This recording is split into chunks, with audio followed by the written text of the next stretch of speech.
Episode 12, Fireproof.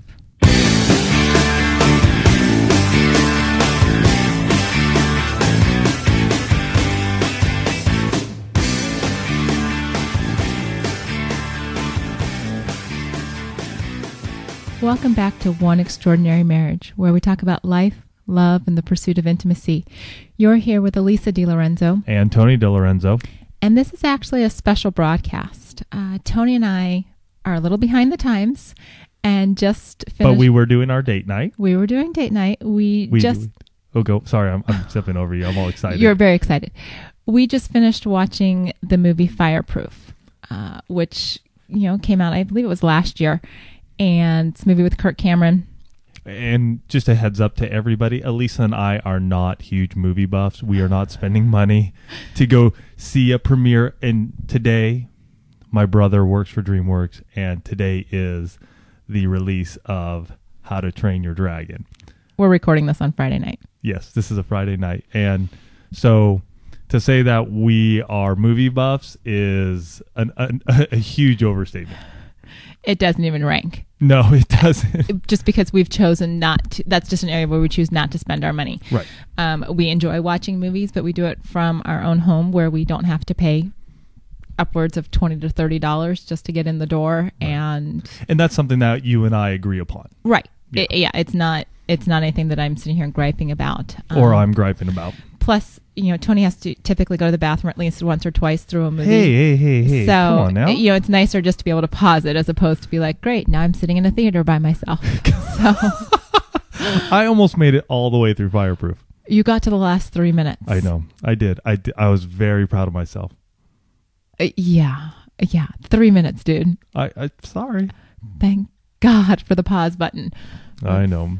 But anyhow, back to why we are recording tonight. the special broadcast. And it really has to do with the fact that this movie really moved us. I think for me, it was our life. It was looking at our life on the big screen, and it really moved me. Talk more about that. I just could see how, and I'm not saying we were at the point where we weren't talking to each other. Well, there are times in our lives when we didn't talk to each other. We've been there. Yeah. It was just from the outside looking in. It was almost like being above what we've gone through over the last 14 years in our marriage and looking down upon it. And just sort of this, oh my gosh, that was me. Oh my gosh, that was me. Mm. And so that's why it really moved me. Yeah. I mean, it was a very powerful movie on a lot of levels. I think, as we've done more marriage coaching, we've had more experience with other couples. I'm seeing the story that was on that screen played out over and over and over again, and not just in our marriage, but in the marriages of those people around us. Yep. And that was really, it was almost hard to watch because there was so much truth in the movie in terms of, when people start to pull away and when there's just so much anger and resentment. And that scene when he was just all up in her face in the kitchen and he was just yelling at her. That was me. I don't remember you ever doing that. Not towards you. Oh, towards Alex. But that was me. Mm-hmm. Just the bitterness and the anger and the hurt. There was a lot going on. And so that really hit me hard. No, it was never towards you. I never let it out towards you. Yeah. But Alex got the brunt of that. Mm-hmm. Yeah. And he knows. And he does. I mean, that's,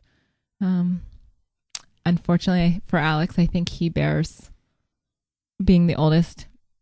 He has been in a position because of when we lost Andrew and with the other stuff that we were dealing with in our lives. Mm-hmm. He has, at a tender age, had to bear a lot in the imperfection of his parents. Yeah. And that's when we, just really started turning our lives over to Christ. mm-hmm. Just really starting to go, God, if you're real, that something needs to change. I'm selfish. I'm angry. I'm hurt. And that's why this movie really touched me. And it hit me. There were many times through this movie where I was crying. Mm-hmm. Tears were flowing. I mean, man, it was good, in my opinion, a year and a half after it came out. But better late than never. Better late than never. So if you haven't seen it, go pick it up for sure. Definitely go pick it up. And I definitely think we'll probably be checking out The Love Dare. The book? Mm-hmm. Yeah. I think one of the things that struck me as Kirk Cameron's character was talking about the love dare and his struggles with it, and that whole concept.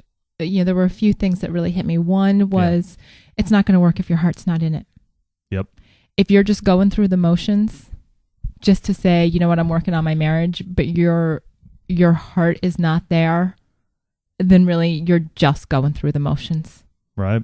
It's not. And your spouse is going to know. Your spouse is going to, I mean, there's the scene where, she shows up and there's the flowers that look like they were picked by the side of the road. Yeah, those were bad. Those were bad. Those were bad flowers. And, I even saw those flowers and I'm like, good grief. Right. Seriously. I mean, we don't do flowers. That's another thing we agree on.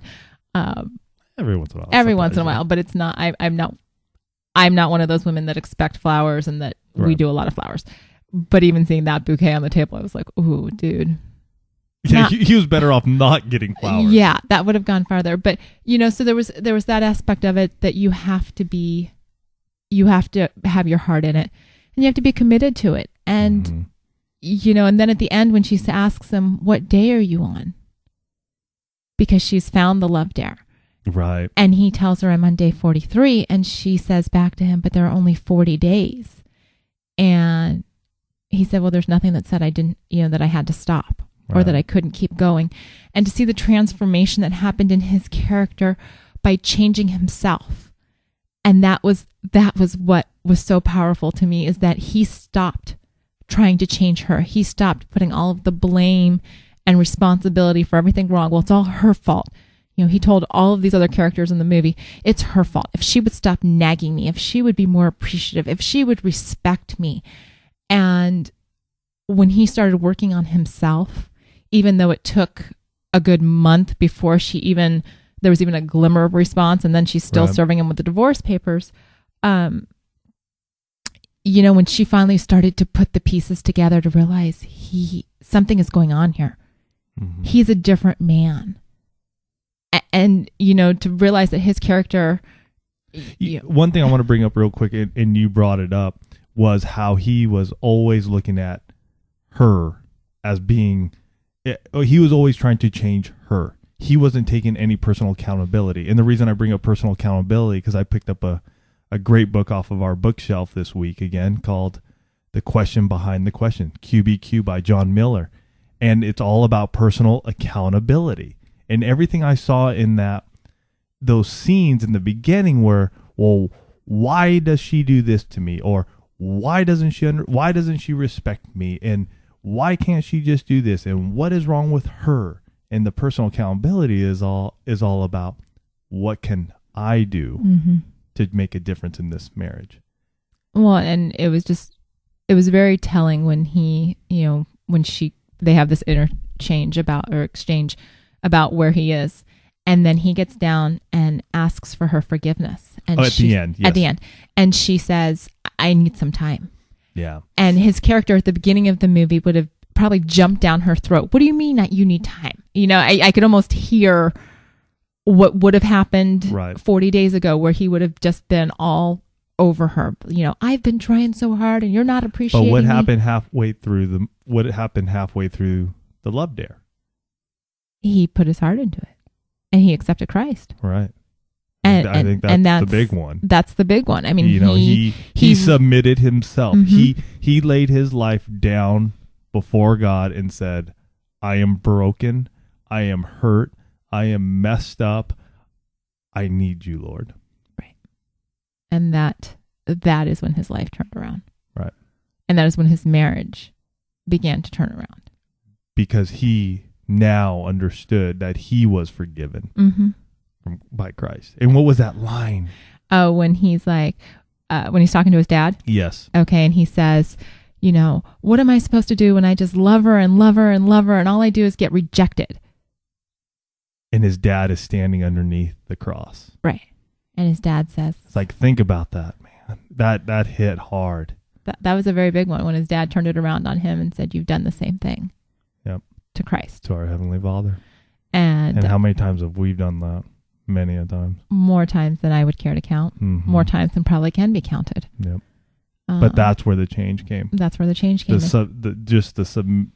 Submitting his life over and relinquishing it and changing, making that change from the inside out, which I thought was just so awesome. Yeah. I mean, it was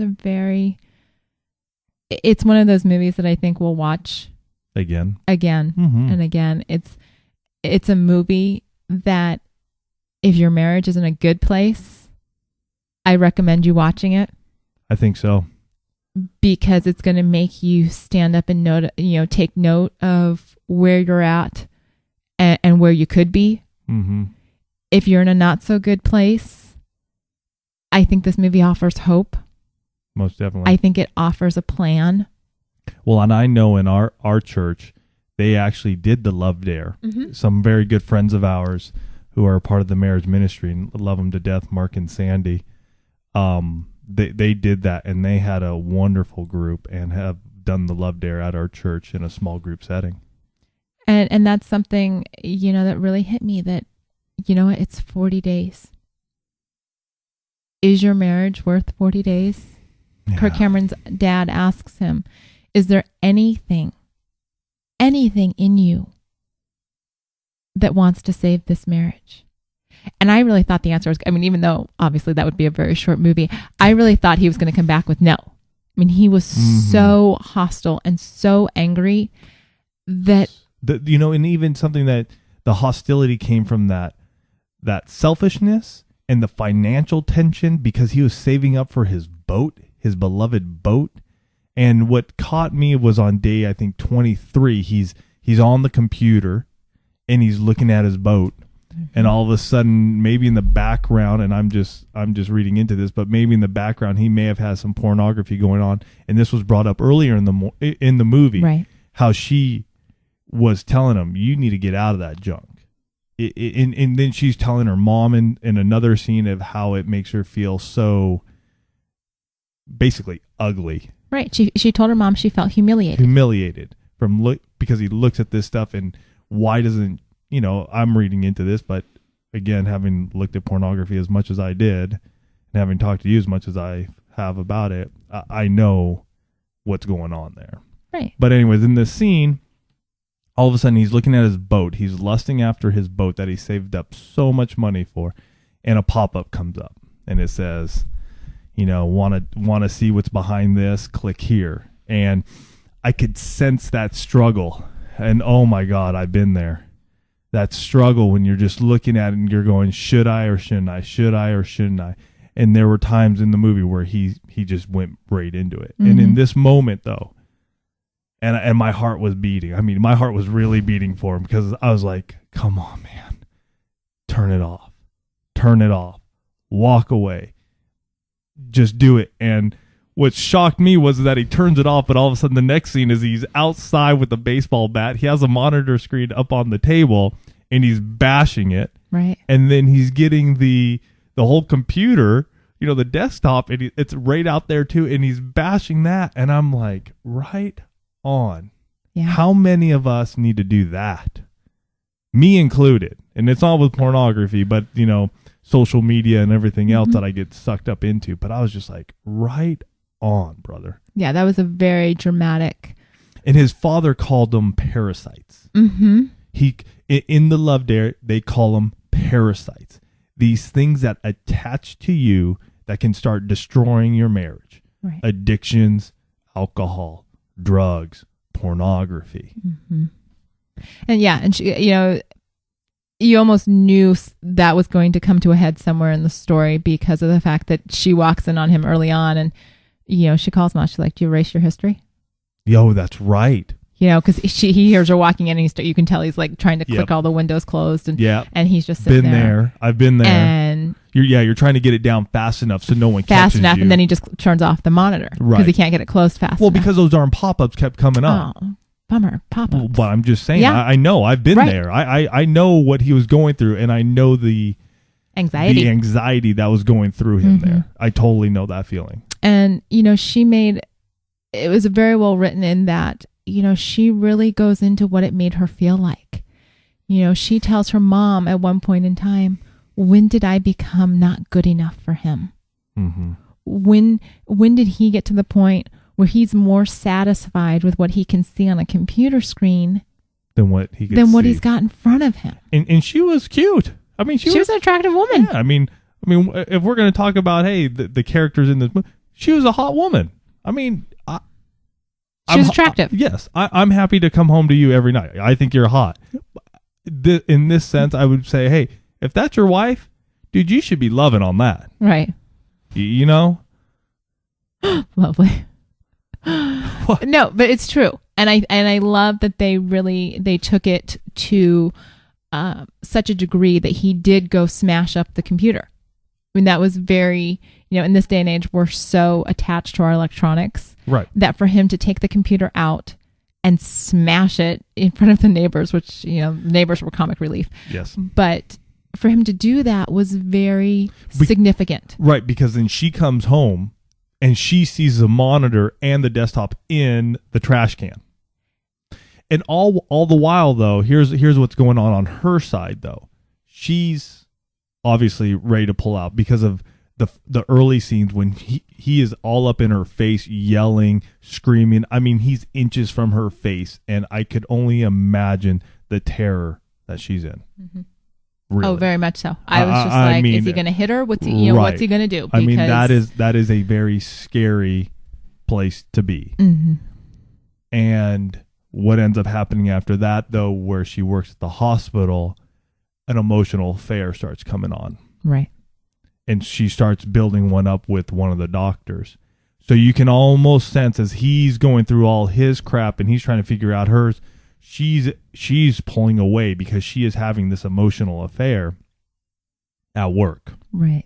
And there's no communication going on between them as well. Mm-hmm. So, I mean, that was the other side of this where it really, it really hit me over the head, where we have talked to numerous folks who have they are trying to make a change in themselves. Mm-hmm. But what we have to remember is what's going on with that other spouse too.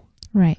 Because she was pulling away, and that's, even though he was trying to do as much as he could, she was out. She was clocked out. Yeah. Because there was somebody else already loving on her. Well, and she said it, she says it's so nice to have somebody who notices me, who appreciates me, who listens to me, who's interested in me. All of those things that our spouse, that's the role our spouse is supposed to fulfill. And when our spouse isn't doing that, it opens the door for the first person that will. Right. And that's where she was. I mean, she was so emotionally checked out of her own marriage that a little extra attention from a doctor at the hospital was enough to say, you know what? He notices me. Mm-hmm. He likes me. He's not screaming in my face. Yeah. And he turned out to be not such a great guy after all. Yeah. And that was the other scene that got my heart beating. Which one? Well, so the divorce papers were served, mm-hmm. and he's devastated. Caleb is Kirk Cameron's character. Caleb is devastated. I mean, he's on the ground, back to the wall, bawling. Mm-hmm. And then he starts cleaning up around the house, and he finds the letter from Dr. Calvin there. I think that was his name. Gavin. Dr. Gavin. And man, so the next scene is he's at the hospital, and man, he gets face to face with that doctor and just lets him have it. And I got to give the dude kudos on that, man. you know what? He was fighting for his life and for his love. And interestingly enough, he never confronted her on it or threw it in her face. He did not? He held that in check and didn't come down so hard on her that I think that was a grace of God. I think he realized how precarious his situation with her was and knew that if he even attempted to confront her on this, she was out the door. Right. Those papers would have been signed. It was done. And so he went to the source of the problem. Well, one of the sources of the problem. You know, I think a lot of this movie was him slowly chopping down the problems in their marriage. But he went back to this doctor and said, I'm here first, and she is my wife. Yeah. And I am fighting for her, and I love her. And I'm married, so I think I've got first dibs. Which he said, I have a head start. I have a head start. So, you know, that was another one of those scenes where you see him fighting. And I think it goes back to that line at the very beginning that you never leave your partner, even in a fire, especially in a fire. Right. Oh, yes. That was, you know, as their, you know, this firefighter story is woven in through this love story. You know, that was a message that was replayed over and over and over again. You never leave your partner. You never leave your partner. Yeah. And I think that's a message that's really gotten lost in our society. Mm-hmm. You know, divorces are very easy. Well, I mean, obviously they showed it in this movie. I mean, it was a very, hey, I got to talk to my lawyer. He was telling his dad, and you know, and that's when his dad said, listen, wait to talk to your lawyer. I'm going to send you something in the mail. Right. You know, and she was already there. Yeah. But there were some really good scenes. It obviously moved us so much that we finished the movie about 10:45 at night, our time. And we're sitting there as the credits are rolling, and Tony's like, you got half an hour? And I honestly... She thought I was talking about sex. I honestly thought he was talking about sex. And I'm like, oh. Love it. Okay, this is, you know, my set of nights, but, you know, I guess every once in a while it's okay if, you know, he makes the move on my night. I did that on his night a couple weeks ago. And so I'm like, well, yeah, I guess, you know, kind of confused because he just usually not so forward on my nights. And so it's like, okay, let's get to the mic. So we're going to podcast. And I'm like, oh, that's not where I thought this was going. Well, you know what? I love our community and I love our folks. And I just felt like, man, this was something that was so touching. And again, I said it earlier in the podcast. It was one of those things where I was able to look from above and look down and go, holy crap, that has been our marriage. Right. That has been the crap that we've dealt with. And in different ways, but I can say and I can look at it and I can go, that's when Christ entered. That's when changes were made. That's when my selfishness and all about me left. And I can see those steps. And it's not saying that I'm perfect, folks, but that I have committed, and Elisa has too, and she'll agree, that we've committed to each other. And there are times when we mess up and we fall down, but we pick ourselves right back up and we just go at it. And, you know, here's the thing, and we'll end it on this, I think, is end of the movie, and we're doing this. And I don't know when, but we're going to do this, and we're inviting everybody to come. They got married, right? And they got married, and it was a contract. Their original wedding. Their original wedding, right? Because they weren't believers. They got married as a contract, and at the end, they remarry themselves. They get remarried, and it's with the covenant, under the covenant of God. And we need to do that. It's been something that's on your heart for a while because you've been talking about this for probably, well, you mentioned it probably about a year ago. And I think seeing a movie like this where they say so straightforward, you know, the first time around was a contract. And we, you know, you guys all know we got married young, 22 and 23. We weren't believers at the time. I think we need to do it. I think we got married as a, I mean, we did. We did. I mean, it was an agreement, And we've gone through our stuff, but I think that's what we need to do. It may be this anniversary. We just need to do it. We got to pick a place. We'll have Pam and Ken marry us. Those are the family, our marriage and family pastors at our church. Yeah. What do you say? Sounds like a plan. Let's do it. You got anything else? You know what? Hopefully we haven't ruined the movie too much. For those of you that haven't seen it, I would say it's a year and a half later. You probably, there could be people. Slow. There could be people like us that haven't seen it, and so I hope. Understand. And if you have seen it, watch it again. Yeah. Watch it again. If you've gone through the Love Dare, let us know how it went for you. I would love to hear from Yeah. people that have gone through Love Dare, because I'm sitting here as we're on the recording, looking it up and saying, okay, you know what, this is going to be the next thing that we do together, because there's always room for improvement, no matter where you are in your marriage, no matter where you are personally, and you owe it to your spouse to change yourself and to stop putting all of the blame for all of the problems on them. Because quite honestly, no matter what your circumstances are, it's not all their fault. It's not. It takes two. It takes two. And so make the commitment today, whenever you're listening to this, make the commitment to start working on yourself. Pray for your spouse, but work on yourself. Yeah. And then see what happens. Believe that God will meet you where you are to make the changes that you need and desire in your marriage.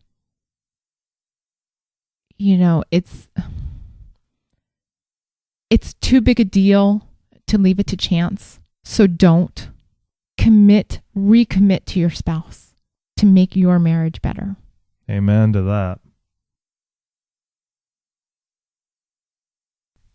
So if you've got your own Love Dare story, if you've figured out ways to fireproof your marriage, we would love to hear from you. You can call and leave feedback on our caller feedback line at Please do, please.